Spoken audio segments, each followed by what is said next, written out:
Yo, what's up, everybody? Welcome to a new episode of the No Host Bar Crew. I'm your host, Dom. And as always, this episode and our sponsorship is being brought to you by the coldest water. For a wonderful bottle, there's 36 hours of cold freshness. Amazing coldest water in the world, or even cold liquid. Use our promo code 10% off in all caps, DOMINICK. Again, that's DOMINICK. Shout out to the coldest water, showing a little bit of love. But you know, without me, there is no crew, so you know I gotta introduce. So over to my right, we got the pretty boy thug over to the side. They normally call him Strawberry Blonde. AKA Kareem. Never liked you anyway, you pretty motherfucker. AKA Pretty Ricky, what they used to call him. But y'all know him as the singer, the dancer, the extraordinaire, the rapper, the chubby G of the crew. Yo, what up, it's your boy No ID. What's good? Back up in this bitch.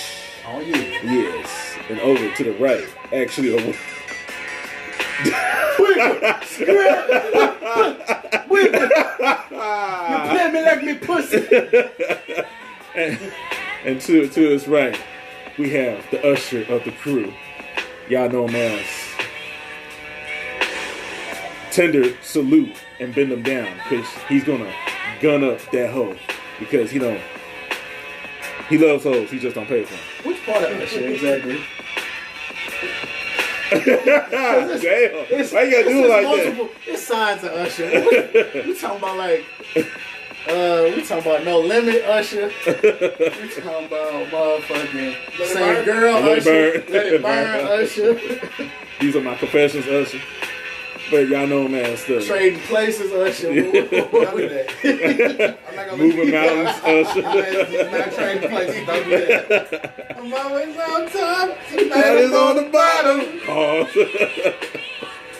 But you gotta stand up and salute to the sergeant of the crew, the AKA six-figure nigga, the impeccable ladies man, the big baller, shot caller, 20-inch blades on the Impala. Y'all know him as It's your boy Gunna. How y'all doing? Mr. Gunner up, gunner down, gun up in them pussy. That's what he knows how. And to his left, we have, AKA, for the ladies, the Black Bojan, King Dingley, Barry White. He Barry White's up in the pussy. But y'all know, man, it's his main slogan, the voice in the streets that puts the intelligence in the seats. So sit on down, get your drink, and get a dose of this education and be intellectualized by yours truly.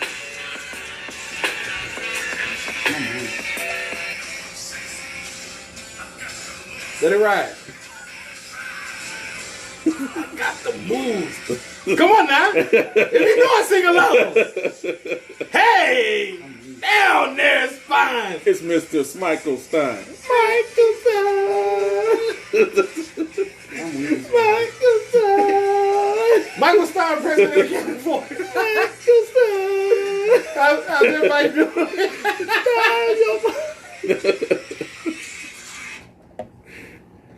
Oh my God. This boy came out with the Shawn Michaels. I know.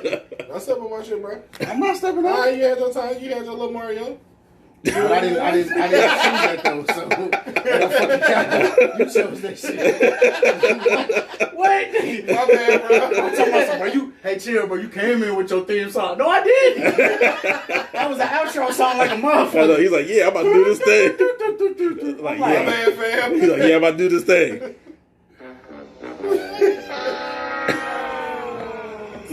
Me, Bradford. My bad. We good, bro. So we definitely got to give a shout out to our audience and stuff. I spoke to one of my coworkers at my job and stuff. He listens to the podcast. He just really listens to it, and he really loves the content because him and his wife tend to go to it every time, and she always gets to a point where she be like, "Oh my god, the motherfucker's talking that shit. Oh my god, and who the fuck is in the background sleeping?" I'm like, so we're definitely broadening our horizons, and definitely want to give them a shout out and stuff. Appreciate it. Hopefully, everybody want to hit us up and leave some content or just send out a wonderful review. It's time to let them know what they hit you up at. Michael.sound4126@gmail.com. Yeah, I did check it. But this is at the time where everybody tends to open up their mind, pull out their chakra, and go to a moment where a peace, tranquility. Dr. Sound pass out to you. Hold on 1 second. I was just checking the email real quick. It's wide open, y'all. How's everybody mental? How y'all doing? How y'all feeling? Okay. I'm doing pretty good. No ID. Interesting week for you. Yes. Man, as the story I just told y'all off air, that shit's pretty heavy. Quite. And just sitting here thinking like, damn, like I don't really know how those type of situations play out. So it's like you have eyes on everybody now. So it's like, is that like, do you think? I was like, I don't want to get wrapped in no shit like, well, you let him do it. Like what the fuck? Like, are you challenging me, man? So basically, you don't want to be canceled. No, I'm trying to get the fuck out of there. Like before, like shit gets like crazy. Yeah, like 38 for real. But sometimes in your mind, you just want to go turn and just be like, dumb bitch. Man. But other than that, though, it's cool. But yeah, that shit, that's kind of fucking with me because I'm like conflicted because I'm like, I'm gonna cooperate fully, but I'm just like, you just don't know. damn, how that situation goes and shit. And I'm just like, alcohol this weekend for sure. Shit, maybe this week, fuck it. Just pick up day drinking. And if they come to you, be like, shut up, bitch. Man. Gunna? Yep. Nothing to report for me, I guess. No infamous legendary story times. Man. I try to, I really don't know. I mean, be so much shit. I'm like, I don't know. A lot of stuff be leaving my mind. But I know I just had this conversation with a female coworker yesterday at work. Talked about Kevin Samuels, and it was about. Oh yeah. They trying to cancel that nigga. Shout out to him. Shout out to him. He hit $1 million. No cancel thing about. Yeah. I don't know nothing about that. They trying to set up they trying to cancel him on Instagram and really YouTube. Instagram and YouTube just because of just the shit. Just. What'd he do? Okay. They trying to, because he ain't rape nobody, no shit like that. No, they just want to cancel him because this is like. He's becoming popular. He just hit $1 million. Is this some hating ass women? Is this women followers? I didn't really follow. All I seen was, it was an article. I didn't really see what got the ball rolling. But all I know is there's just he's picking up a lot of momentum as somebody who's just. I need to figure that out so I can petition the other way. Like, keep this nigga on air. But, so. Look into it now. It was I forget the whole situation. I was talking to a male coworker at first about certain things being certain people's faults. Yeah. And he was saying when he's at home, because I blamed him for something, and he was like, it's just like when I'm at home with my wife, everything's my fault. And I was like, yeah, except for this really was your fault. and she kind of comes in, and either way it gets on the.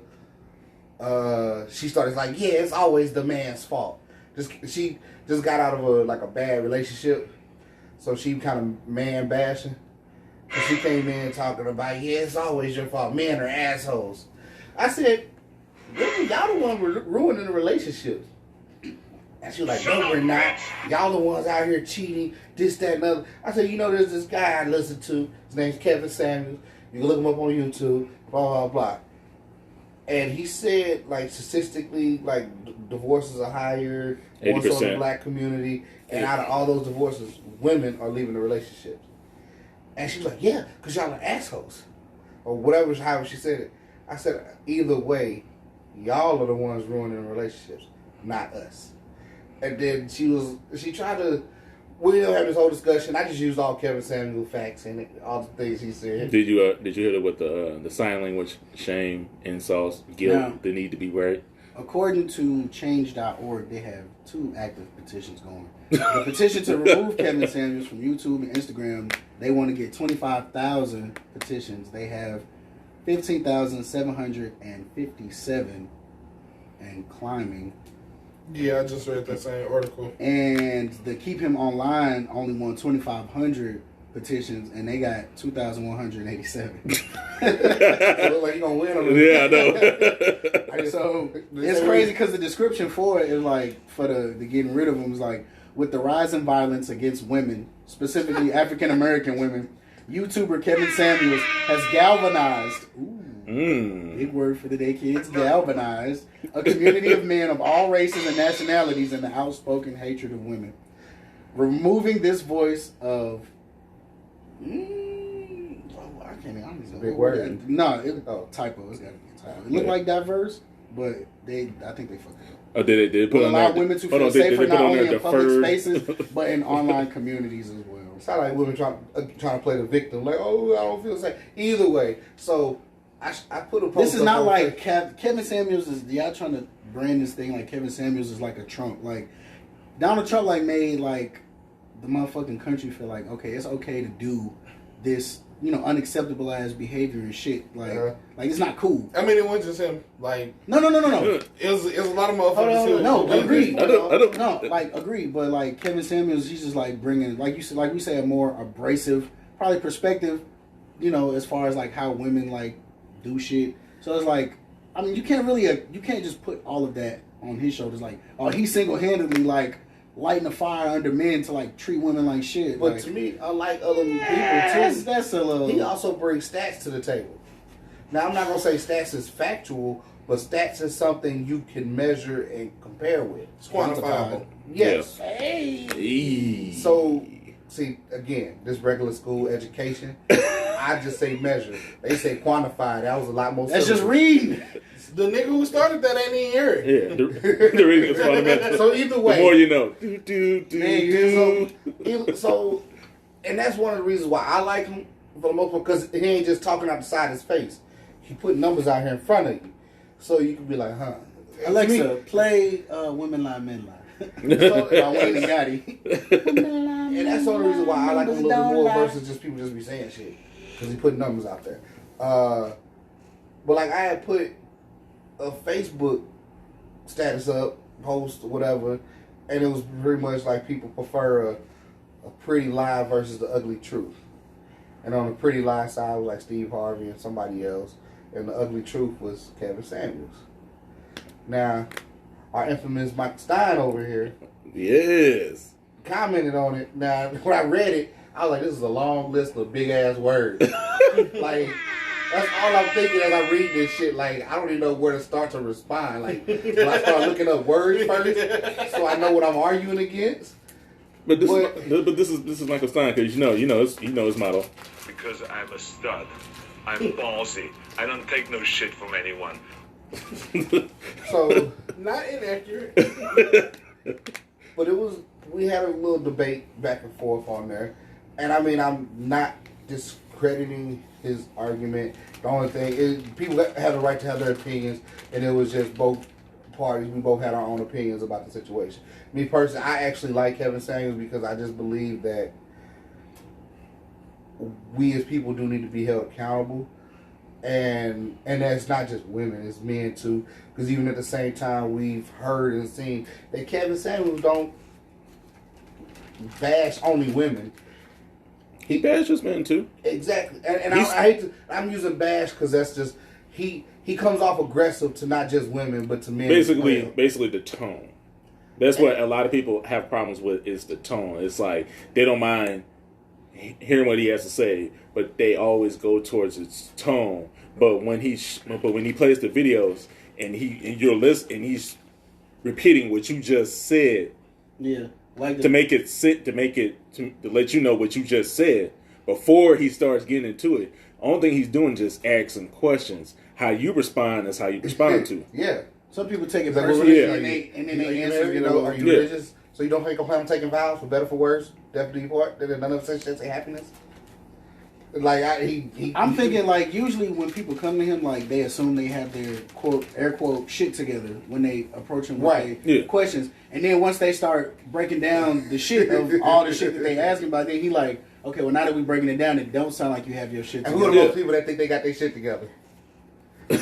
Per his recording, it sounds like he has more women listeners that don't have their shit together versus men listeners. But also to say, That's the spinner. Yes.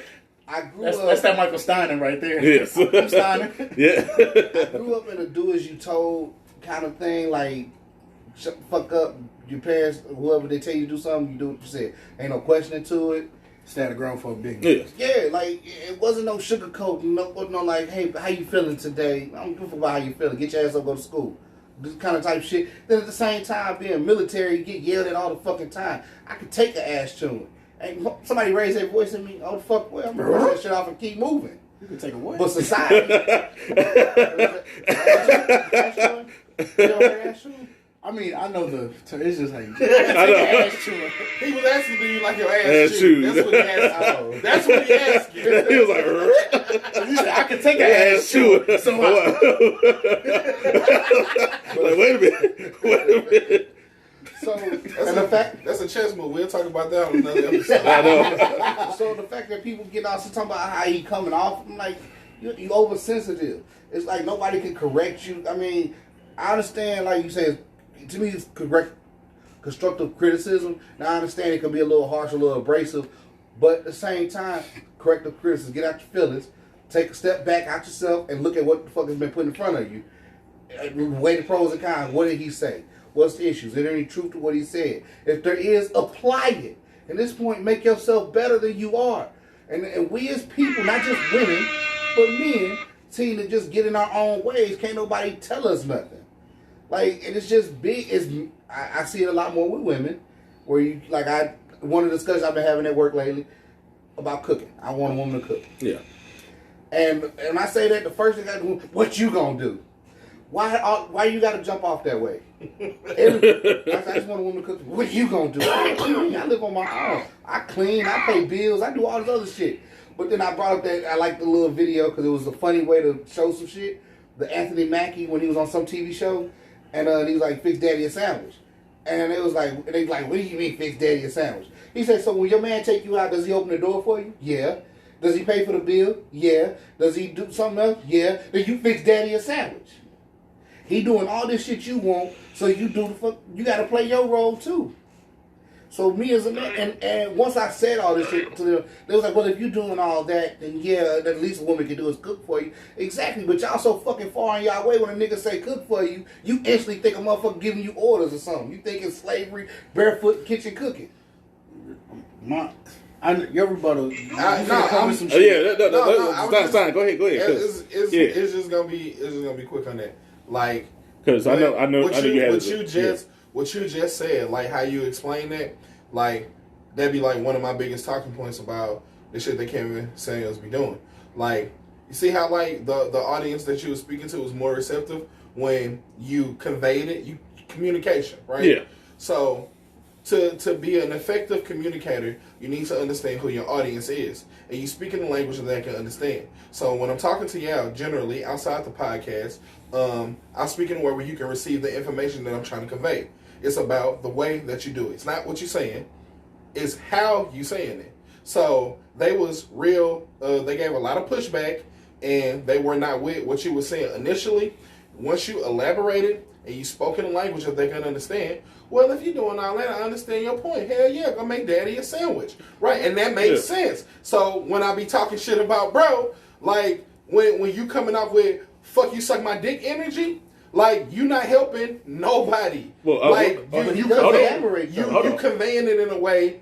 And he does. I'm not saying that he don't never elaborate, but sometimes the elaboration is more of what you led with. So if it's "fuck you, suck my dick," and then you break it down, and it's like "fuck you, suck my dick," "fuck you, suck my dick. Fuck you, suck my dick. Like, then what's your goal? What's your goal? What's your purpose? Because constructive criticism is cool when you have an end goal of helping the person like better themselves, and I don't really see that. I just see more of a bunch of finger pointing. But like, here's your flaws. Because that's they call with questions. Yeah. Like, hey, why can't I get a man? Why can't I get a man? You personally you asked me a question about you. Mm-hmm. Well, how old are you? How many kids you got? How much do you make? He's getting this information to give you an answer to your question. Mm-hmm. So then when he gives you that answer, now you get mad. Because it's not the answer that you want to hear. It's the answer that you need. Exactly. If you want deconstructive criticism, you got to be willing to take it. If there's something that you don't understand, ask. And the thing about it is, Mr. Stein, have you actually sat there and listened to one of his videos from straight to beginning? The reason why the reason why he asked that is because if there's a major, I got you. I got you, but no, because like if there's a certain topic, he's going to talk about that topic. Yeah, he's coming from nothing, because he started from nothing and he built himself up to get to this plateau of being a high value man. He don't have to lie about that shit. And also when he talks about stats and facts and everything else, he's talking about the results of the outcome. Anybody can say this and this and that, but what's your results of your outcome? Yeah. On his 1,000,000 episode special, people was calling him, thanking him, because even men, he's making men wanting to wear suits again, wanting to be the best version of themselves, wearing fucking cologne again. They got their own scent of the day, their own candle of the day. He's trying to bring back black love in the community. He's trying to let people know, like, if you're trying to be a high value man, be the high value man. But for the ladies, if you're going to try to, if you want to be with a high value man, this is what you're going to have to do. And he doesn't, and when I would say he doesn't sugarcoat, it's one of the things that I find as a person in general, and beyond the stuff. If I'm going to tell you something, I don't want to beat around the bush to tell you. I want to come straightforward and direct so you know what I'm saying, what I'm talking about. For sure. I don't want to sit over here and be like let's say something like you overweight or something like that. But I was just about to say, like, he'll do some shit to where it's like, all right, if I call in, I'm explaining to him that I may be slightly overweight. He'd be like, so you a fat slob. Instead of saying you probably plus size or certain terminology, you'd be like, I just breaking it as Michael Stein say, saying it to where somebody can if you did something, receiving it, you my man's. Like we have a relationship, whatever. If you do something that I think like you make a stupid mistake, fucking dumbass. You do something stupid. I'm like, hey bro, like that probably wasn't the smartest thing to do. And I'm still direct. I'm still to the point. I ain't skirting around it. Like what you did, that was some wild shit. You maybe should have thought about it before you did it. Versus, you a fucking idiot. You see what you did? You fucking idiot. Dumbass bitch. Hold on, I was going to get there. One, just being on the level of saying, being on a personal level, knowing you, like, let's say you did something first time. No, I'm not going to call you no fucking idiot.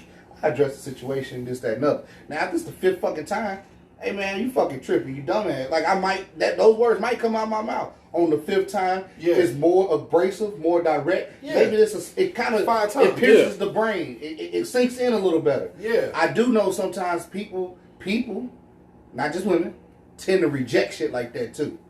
When it comes that harsh, they automatically jump to the defense side. Yeah, and that's the point where I say I grew up in a point where I'm used to being yelled at. Yeah. So I can bypass all that shit. And okay, this motherfucker said this. All right, I might could do better at this. I might not like what he's, but the best thing that I look at too, how I look at it, I don't like being talked to that way. So you know what the fuck I do? Do better. So you don't come talk to me like that. Yeah, and that's your perspective on that. That's a luxury that you've been afforded. A lot of people don't have that same luxury. Very true. All I'm saying is that's why I fucks with dude. I understand where he's coming from. I get he's not passing the wrong message. Delivery is probably a little off for a lot of people. But my biggest argument to that is this is my show. If you don't like it, change the channel. You called me.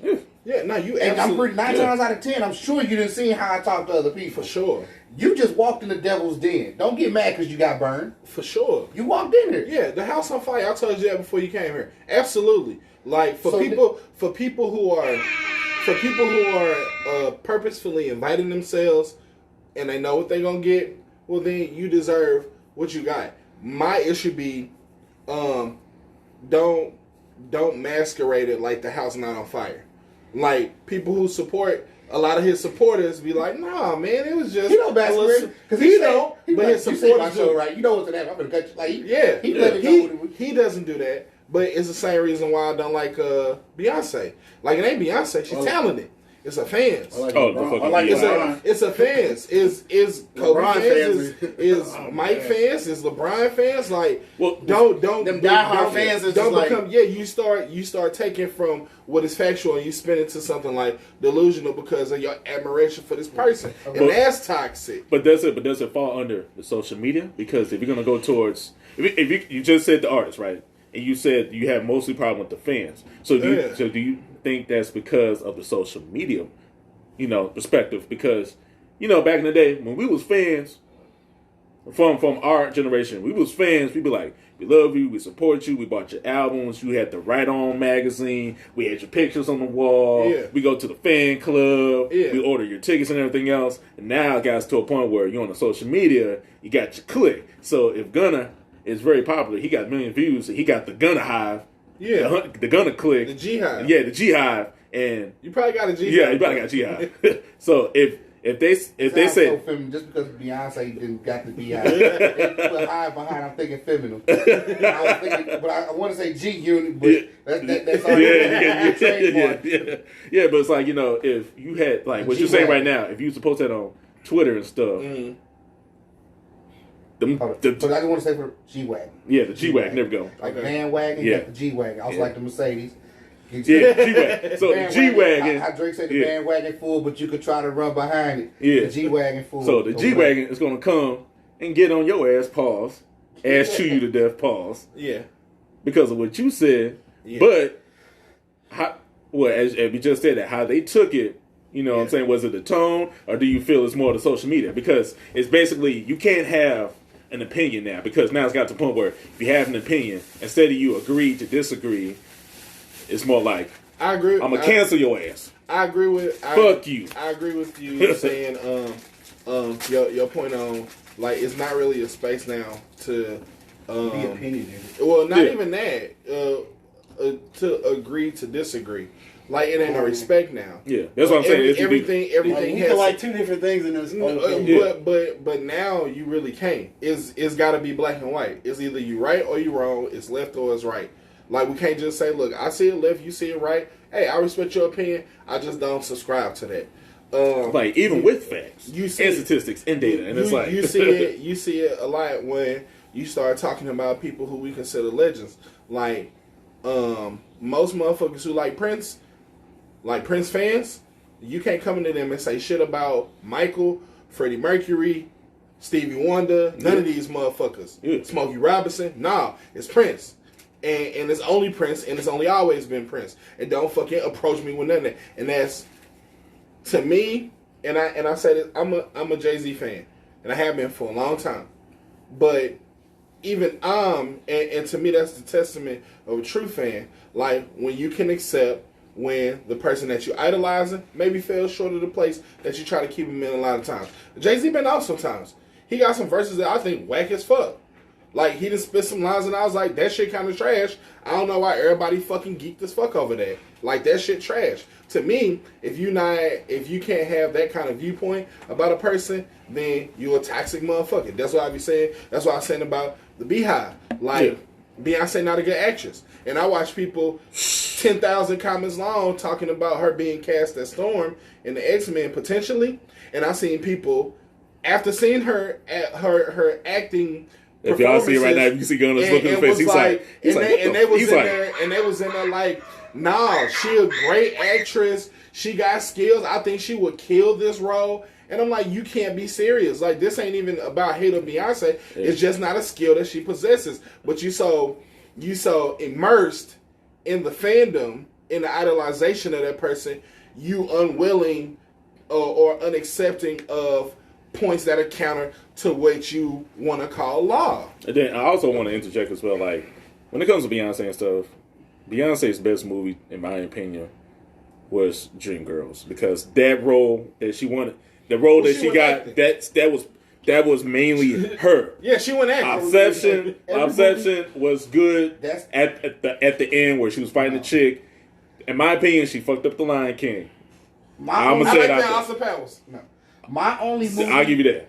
Cameron, that hip hop opera stuff. Beyonce- You can keep that shit. My thoughts on her is just she's not act. She only did one acting movie, and that was Obsession. Everything else, she was singing and fuck. She was a singer. Like Cadillac Records, like Like she that playing was, her. that I was don't think okay. she playing herself, but you yourself are a singer, and every movie you playing is a singer. Where's the diversity? Yeah. No range. Exactly. Versus you could take Leo, Johnny Depp. They got diversity. They play different roles. Yeah, they actors Every trying to movie you act. come in, you playing some singer. Now I do think she has a beautiful voice. I'm not taking that away from her. Absolutely. Yeah, It's just, you got a movie like, hey, we got this movie, this singer, this, that, let's get Beyonce to play it. That's cool. She's singing. But you say, hey, we got an action flick and we want her to play one of the most powerful mutants out here. Nah. Literally. No. It's like, what you gonna do? Sing me to death while storms Right. coming in my face? Maybe if you had a movie and she was a siren and she just sit there and scream, use her vocal sounds to fucking get you. Like, that's cool, maybe a little bit, but no, I really don't even like her acting, honestly. No, Maybe Dreamgirls is probably one of my favorites. Yeah, probably her best performance. It was probably one of my favorites, and I love this movie, music, all that. But acting wise, Did you like her performance? I like Carmen. I'm sorry, I didn't have to keep even going. like Obsession. I was looking at Yeah. this. I'm like, she trying to. Yeah. What about the Lion King? The remake of the Lion King. Where was she at? She was just a voice. She was Nala. I know. Yeah, but She was a voice. Yeah. She behind screen like that. but you know, I ain't no like actor. some voice actors can. I mean, voice act. I just Yeah. watched this thing. Mark Hamill. He was talking about his where his inspiration came from when he first got into voice acting. He said it's one of the things he liked doing because you're not being seen and you could kind of get in the character versus like when you come to a role and let's say you're gonna play the physical Batman, they look at you like you're short and fat, you can't play Batman. But on the vocal side, you could perfect voice for Batman. Yeah. They say he loves doing the vocal thing. It's still acting, but a lot of her acting to me when I watch her, it's not about her voice. It's her Yeah. look, her Her face. physical performance. Yes. Yeah. And that's what I don't like about it. That's a lot of what play. That's more than 50% of what I look at when I watch a movie with her in it. She just don't look natural on the screen. Now, I'm not trying to throw that out the window on her because there's a lot of musicians, rappers that done movies. And I can say they suck too. Yeah. I'm Ja not just Rule. trying to single her out and make it seem like it's just her. There's other people that went into the movie screens that suck. Yeah. Like I said, Ja Rule. Menage! I was thinking DMX. No, but, Monica. but DMX, you like DMX in it? I like Cradle to the Grave. Come on now, you gotta think. Come on now.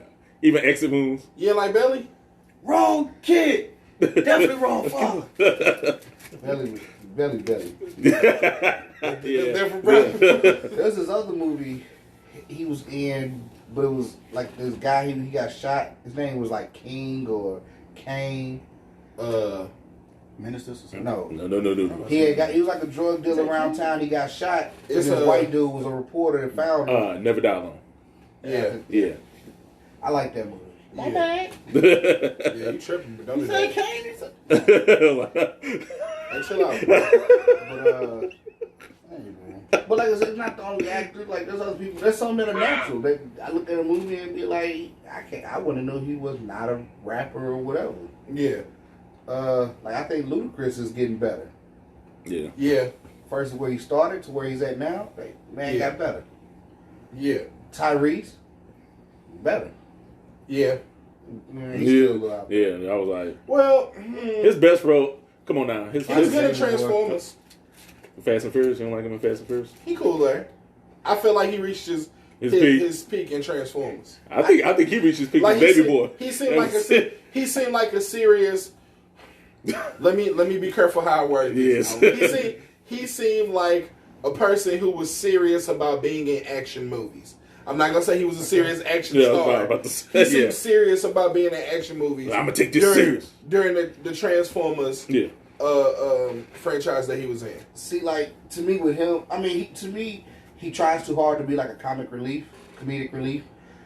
But I know, I don't say personally, just through video footage, is like, I see him on social media. Like, he just did a tour of his house. And even then, he's trying to crack jokes and be funny. Like, he's that type of person, but you're not funny. To me, you're not. Yeah. Now, Jamie Foxx would have did that shit. Yeah. I probably would get weak as fuck. Like, great actor. Like, he can be funny. You know what I'm saying? Like, Yeah, Will Smith, another. versatile. Yeah, that's what I'm saying. Yeah. Versatile. Jamie Foxx. I don't even know what's my best Jamie Foxx. Yeah, see, you got really He got so much good shit. Like, I mean, to me, I would say he was born to do Ray. Like, I don't think he could have got any better playing Ray than Ray Charles himself. Yeah. Because Jamie Foxx, he's good at manipulating his voice. Big ass head. And he Play the plays piano. And he can sing, like, and Jamie actually gets into his roles. Like, I know with that movie, he walked around with his eyes duct taped just so he could get a feel of walking blind. Yeah. Lost When weight. Method acting. Yeah. Yeah. When he did the Spider-Man thing, there was big pictures of him walking around town in the suit. Yeah. I think right now what he's working on Mike Tyson. Yeah. It was something he's doing right now. I don't want to say it's Mike Tyson, but it's something I've seen. He's actually getting into character doing. To me, that's a great actor. Somebody beyond. Charlie Cox, same way. The dude who played Daredevil in the Netflix series. Yeah. Yeah. He got contacts that would make him blind. So like the scenes where they shine the light in his eyes and his pupils don't contract from the light being shined in him, that's because of the context. So he didn't just use it for the scenes. He like just put him in and made himself blind. Yeah. So he could learn how to play a blind character. Yeah. And those that's dedication. Yeah. And even like Will Smith, he did that for Ali. He took like some classes or whatever, trying to learn how to talk like. Even now, I can hear some Ali in his voice when he acted. Yeah. Big Ugly Bear.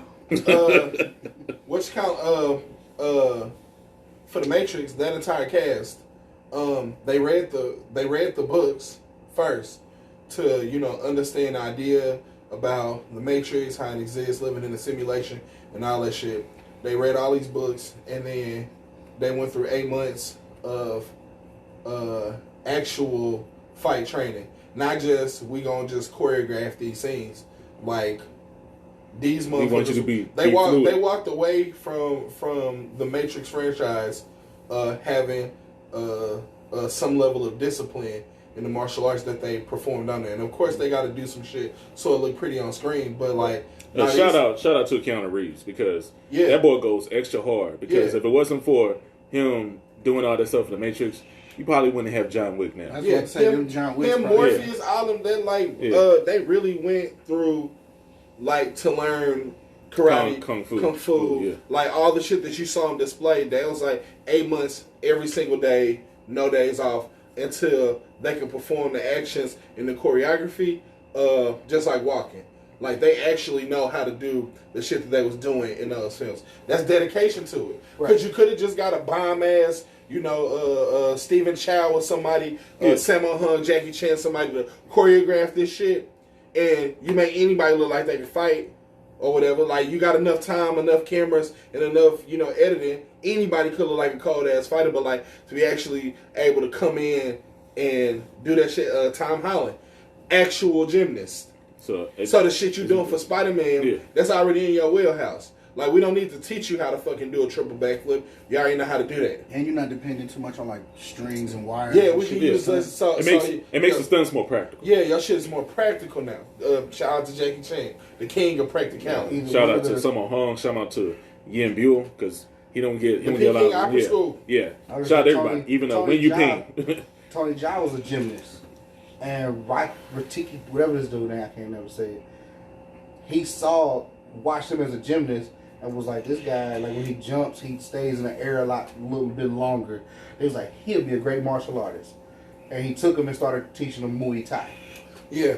And when you watch his movies, he got a lot of aerial things that he do, and that's credit to his gymnast background. Yeah. But he's learned Muay Thai for the movies. Yeah, but he's not a Muay Thai. Well, he might be now. No, he studied Muay Thai. He knows Muay Thai all the way through. But he combines that with, you know, being a stuntman, because he also trained to be a stuntman as well. Because you see in most of his movies, he does all of his own stunts. Yeah. I mean, not in the American movies now, but in the Thailand movies, what you see is what you get. That man did the splits under a car. And they do a double take so you could actually see him doing it. He ran on the shoulders of people. Or the head, shoulders. Then the scene where I think the Protector? Where he had the long ass no cut scene up the stairwell. Yeah.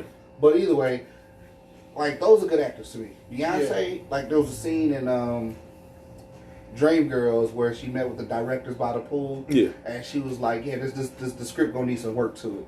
Like, I don't know, I'm from Detroit. I don't know no sister named Dawn. She ain't real yet. You got to do this and another. And it's like she did it to me, make it to her. And that's how I feel how she does her movies. Like, she reads these scripts and be like, nah, I'm going to do this and do this to make it more to her instead of you being more to what the script requires. Yeah, branching out. And instead of you conforming to the character, you just take the character and make it Beyonce. Yeah. And that's what, like, when I watch her movie, she just don't look natural. It's like, whatever. So, I'm not a big fan of Beyonce acting. I love her music, her voice, whatever. I don't even say her music. I love her voice. Yeah, beautiful voice. Yeah. But I know that we probably, you know, got off track on a lot of stuff. But but basically, just to close it before we get into other topics, because, you know, press on time a little bit. But do you feel it's more social media's presence that takes away the freedom of speech? No, the very existence of social media is proof that freedom of speech is alive and well. 50 years ago, you didn't have a platform to say all the shit that we be saying. And 100 years ago, you might have been shot dead for some of the ideas that you can just casually post on your timeline now. And see, that's one of the things I think is kind of, I don't say an issue, whatever it is. Because social media allows you to have your opinion publicly. Yeah. Everybody has an opinion. We all have had our opinions. Freedom of speech. We can sit here in the solitude of this house and talk about whatever our opinions. Yeah. But social media allows us to take these opinions and share them to the world. Yeah. Now, back in the day, that just wasn't there.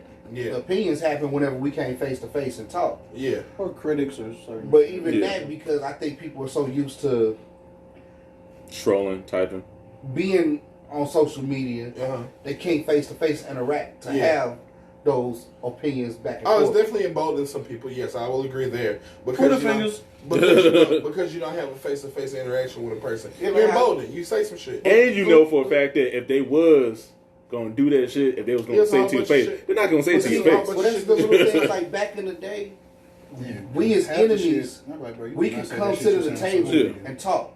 Yeah. Like, if we could be in the middle of a war and we'd be like, hey, we need to talk. Like, send a message over there and say we need to talk. And me and you can sit over here and bring our lieutenants with us or whatever. And we can sit here right across from each other and say what we need to say to each other. Yeah. And no harm come to us. And we go back and try to kill each other again.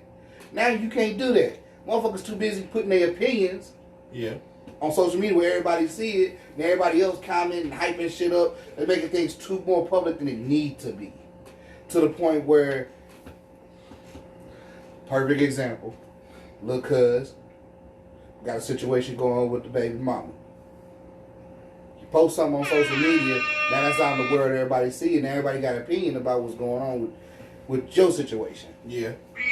Now, because of that, that's going to make you react a certain way. Do things differently. When you could just handle things how you need to handle. Yeah. Leave social media out of it.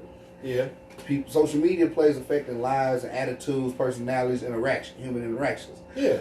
I think for the worse, but times are changing. I don't call myself a dinosaur, but I'm a little bit old school. Yeah, you're OG.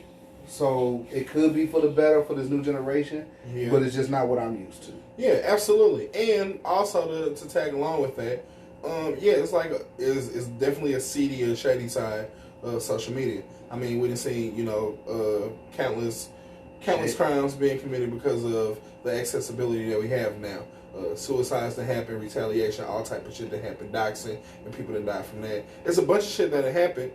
Also, it's the engagement. We still have choice, right? So, like the Lil' Cuz situation, You could have not put that on there. You're not required. Right. You're not forced. You invited the public in once you posted on there. So anything that happens after that, social media playing a part in that because everybody's saying what they're saying. That's going to affect how you move. But you opened the door, and you don't have to open it.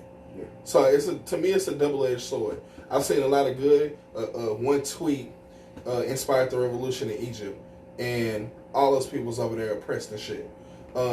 I would have never knew about the shit that had the bombers in Paris, the shit going on in Palestine. Without social media like this, I would have never knew about that shit. So I'm grateful for the opportunity to be able to be more connected to the world. But I also, like I said, see the bogus shit just from everything being right here in front of you.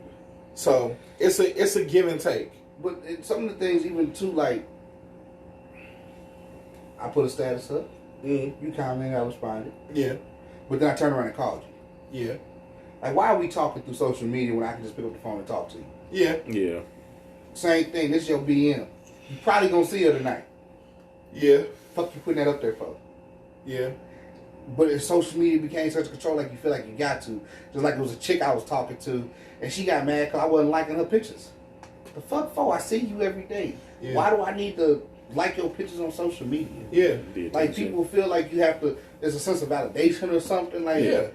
Because maybe they'll say like maybe he felt like he needed to comment that Yeah. to let her know something that you paid attention or whatever. Yeah. That's no. I mean, you can talk about that shit. She probably just did that shit on the front porch at your house. You could be like, oh, good job. Yeah. That same comment could have just been said right there in face. Yeah. When you pick the kid up, drop the kid off, kiss her good morning, good night, goodbye. Yeah. You interact with this person on a daily basis, but yet you putting your business on social media. Yeah. And that's not just him. It's other Yeah. people. Yeah. Yeah, from like a perspective of somebody who's been in that type of situation, like I know for a fact that I've in the past used social media to like make certain statements or things like probably hit harder because it is on social media. And like Michael, like Stein says, like when it's on social media, you open that door. So it's like me just saying, you ain't shit, and then getting on social media saying you ain't shit, you broke this, just air you out on social media. It just has a stronger impact coming off social media because it's like, damn, You've weaponized it. Yeah. But again, and that's it's what like, I'm saying. And that just makes it worse. Versus like you could say you ain't shit to him in person, and y'all can have a hash talk it out. Okay. But the fact once you do it on social media, that shit gets so blown out. You finna Y'all see. ain't finna see each other. Yeah. When you do, it's like we finna bang, we finna shoot it out, whatever. Ain't finna be no sit down talk. Because social media, they made it way bigger than what it needed to be. When all it could have been was facial, personal interaction. So And social then media at fault for amping it up, and I'm also mad at the person who posted it because that let me know right there that you didn't want to talk it out with me in the first place. So that's why I say it's a double-edged sword. It is. Yeah. And I like social media plays a role, a part. And I like it for information. Yeah. And I like it for like spreading Entertainment, word or yeah. certain Yeah. things. it's used for more bad than good. Networking. That's the best Yeah. I can use. I like it for networking. That was its original intention. Like I want to be able to Shout out our listeners. Yes. Because Yeah. without social media, shit like this, you might not have heard about And so it. it's like Yes. that's the thing. Like I want to be able to connect with people locally as well as people that aren't as local. And but every good thing, no good deed goes unpunished. It's like every time you find something good, there's always somebody who's going to be able to find the dark side of it. Yeah, some shit. And like Flip that. it for Yeah. like, oh, okay, well, we talking about the scandals of like political this, and now we talking about scandals of like celebrities and like this and that, or who getting scandalous around town and this and that. It's just like It's always we live in a world based on duality. It's always been there. It's just different. It was wild shit in the newspapers and the magazines before it was everybody was clicking and shit, and then it was gossip around the town before that. Your meeting spots, your local church, your men's club, your woman's hangout spots or whatever like that. Yeah, it's ain't nothing changed but the car. The road's still the same. Ain't nothing changed with the car. That's it. We traveling these same roads that you did 100 years ago. Ain't nothing changed with the name on the mail. Same shit, different toilet tissue. That's it. It was Sherman back then. It is bounty now because the times is hard. You use a paper towel to wipe your ass. It's getting a little bit harder these days. Well, shoot, I know we got main topic off of that, but that's on Gunna Storytime right there about social media. Was there anything else anybody else want to interject before we go into smaller Gunna topics? Time was about social media. Yeah. To bring it into closing. Well, at least for me, Yeah. As much as I engage in like harping on Kevin Samuels, for not only myself but anybody else who has an issue with the way that he conducts his platform or the way that he gives his messages, it's a lot to be said about motherfuckers who just out here actors. Like you, I don't wanna hear you talking about the dirt if you ain't trying to clean it up. Don't do nothing if you ain't trying to do nothing about it. If you just out here complaining and you ain't came up with it, you tired of Kevin Samuels, come up with a platform where you can speak more positively, or you can deliver it in a way where it's not as abrasive. You tired of Kevin Samuels, be on Kevin Samuels, be your Johnny whoever the fuck. Like, and that'd be my big thing about it. So, you know, I've at least for the time being. Yeah, I don't think Michael Stein gonna comment about Kevin Samuels. Had the same issue with Candace Owens, somebody who looked like us, who is us, and they only speak and behave in ways that suggest that they only goal is to tear us down. Big friend of Trump, and got a lot of hot takes, and they try to frame it as them talking about issues that's going on in the communities, but they start spitting nasty, toxic ass rhetoric like black on black crime instead of calling black on black crime a crime of proximity, which is what it is. Yeah. So I use so much energy addressing that, rebuttaling, refuting, going back and forth, debating about it, and I could be using that same energy to enlighten and help heal my black people out here who I see are in search of resolutions to the issues that they're going through. So Michael Stein's done talking about Kevin Samuels. Y'all like him, cool. I ain't got no beef with you, but I will be devoting my energy to improve the status quo of black love and black relationships out here my own way. There you go. And I implore you to do the same thing if you have an issue with the way that anybody, not just Kevin Samuels, does their job. You don't like how they do their job? Do the job yourself. Yeah. Right. Yeah. But one thing I do want to say, go ahead. As far as people, we as people, don't be so quick to react. Like, think about things, to kind of put your emotions to the side. Like, I know I'm very direct and harsh, but if I said something that made you react a certain way, like, one, ask me what I was meaning. What are you trying to say? Have me repeat it. Because, one, I'm not really trying to hurt anybody's feelings or be disrespectful to anybody. But if I said something that seemed disrespectful to you, ask me what I was trying to say. Ask me to repeat it. Don't be so quick to react in anger, because that's not going to come up with a solution. So when somebody talks to you, understand, especially if it's somebody that you consider a loved one or a friend, and they say something to you, don't get mad when you get an answer. Kind of just talk about it. Ask, hey, what do you mean? This and another. Can you rephrase that, say that differently? Because what you said makes me want to be on the defensive side. People shut down too quickly when they hear certain things. Yeah. Be more perceptive to hear what people are trying to say to you. If you just don't like how it was said, have them say it a different way. Just don't get mad about it.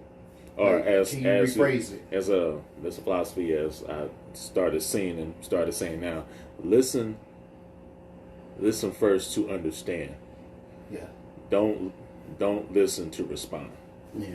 Like, and the best way they say that, when somebody's talking and you already thinking about your next thought, you're listening to respond. You're not listening to understand. Like I had somebody tell me one time, they was like, well, why do you think we have like 2 eyes, 2 ears, and only 1 mouth? They was like, because you're supposed to see, you're supposed to observe, you're supposed to listen more than you talk. That's why you only got 1 mouth. It's like you got 2 ears, so you're supposed to, you know what I'm saying, listen more. See, when like observe and pay, like you said, pay attention. Just look at shit first before you just instantly jump out and just start saying shit. Like, you got 2 eyes, so I can see twice as good as, you know what I'm saying, as much as I'm like, okay, I got 2 ears, I can hear way better than, you know, if I only had 1 ear or if I had 1 eye. But I got 1 mouth. Why is that? You're supposed to pay attention more. You know what I'm saying? Like you said, like people listen, they only respond. They listen to respond. They don't listen to just listen, and that's like that is a problem. So it's like people need to be more just mindful. Like take it all in first, process it. Don't just be impulsive. People are so impulsive, and it's like, well, I have to say something. You don't. Like that's a choice that you're making. You know, so it's just like we just got to get better at that. Like you said, society has everybody on eggshells and everybody's sensitive about everything. So it's like I got a theory behind that, but that's that for another day. But as you know, we'll probably take a break after this. But let's get into some of the smaller topics, as you know. Let's just jump into it. Because it is time for our infamous topic discussion. Here's the motherfucking tea. Yo, before you start, Go ahead. you, but specifically y'all two, like y'all like rap, right? Lupe Fiasco and Royce the 5'9" are in the middle of a beef.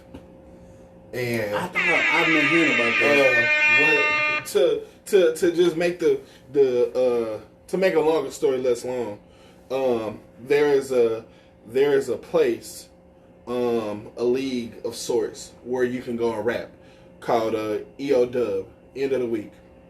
They have categories. You go up there, and I guess it's like tournament style. You go up there, maybe tournament style, maybe you just got judges who judging you. But no writtens. You go up there, you got X amount of time to rap and to check these boxes. Flow, delivery, content, cadence, all that shit. It's a list of things that they grade you by.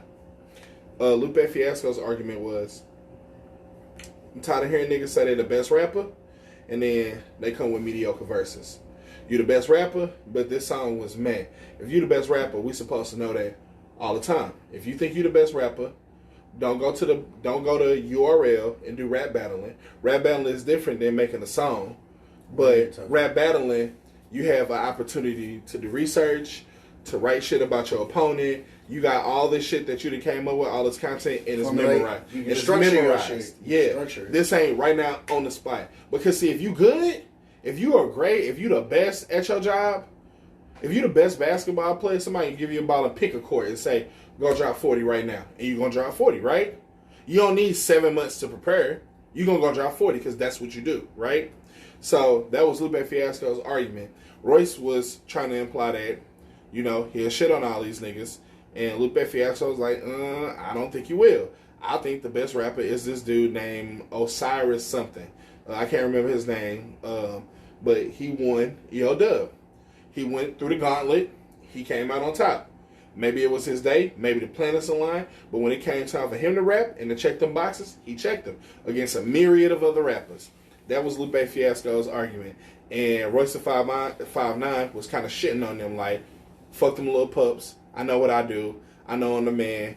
Fuck them niggas. And this had kind of been going on. They got a podcast and shit, the Royce and Lupe show.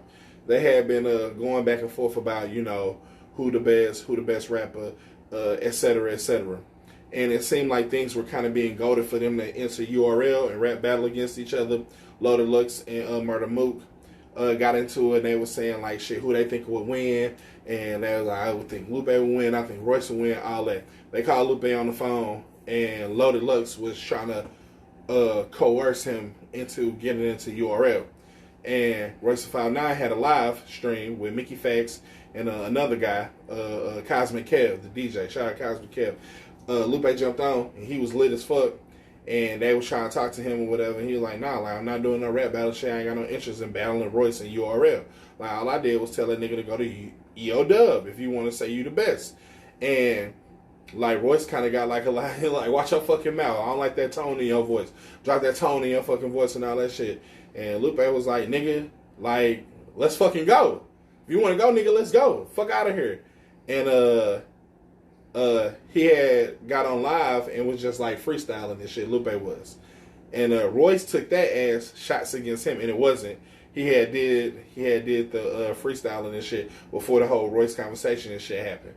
So Royce heard that, dropped a diss track called Lambda, and it was like 5 or 6 minutes, and he like rapping in there, like it's bars, And Lupe heard that. And if you don't know Lupe Fiasco, like, I mean, it's some people like they don't get in beefs because like it ain't worth your time to get into a beef with them. Like these little local jokers, Chingy ain't never been in a rap beef. Like who got beef with Chingy? And then right. And then there's some niggas who don't get in beef